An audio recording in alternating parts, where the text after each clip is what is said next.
Hello guys, দেখো আজকে আমি তরকার ডাল বানাবো। কড়াই বসে দিয়েছি, এইদিকে আমার ডাল সিদ্ধ হচ্ছে। কড়াইতে আমি তেল দিয়ে দিয়েছি। এদিকে আমার টমেটো, পেঁয়াজ, আদা, রসুন সব কেটে নেওয়া হয়ে গিয়েছে। একটি শুকনো লঙ্কা দিয়ে দিয়েছি, এরপর পেঁয়াজগুলো দিয়ে দিয়েছি। পেঁয়াজগুলো একটু ভেজে নেব। এরপর আদা আর রসুনগুলো দিয়ে দিলাম, এগুলো একটু ভেজে নেব। টমেটোগুলো দিয়ে দিলাম, এগুলো একটু গলে নেব। পেঁয়াজগুলো আমার গলে গেছে। হলুদগুলো দিয়ে দিলাম,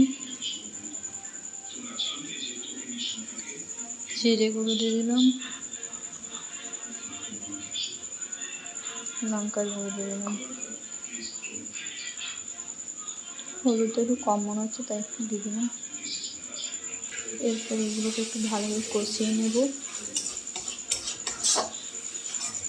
এরপর তড়কা মশলাটা দিয়ে দিব। মশলাটা আমার কষানো হয়ে গেছে, এরপর আমি ডালটা দিয়ে দেবো। ডালটা দিয়ে দিলাম, ডালটাকে দিয়ে একটু কষিয়ে নেব ভালো করে।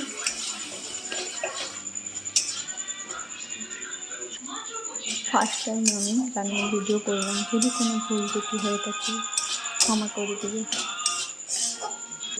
কষানো আমার কমপ্লিট, জল দিয়ে দিলাম।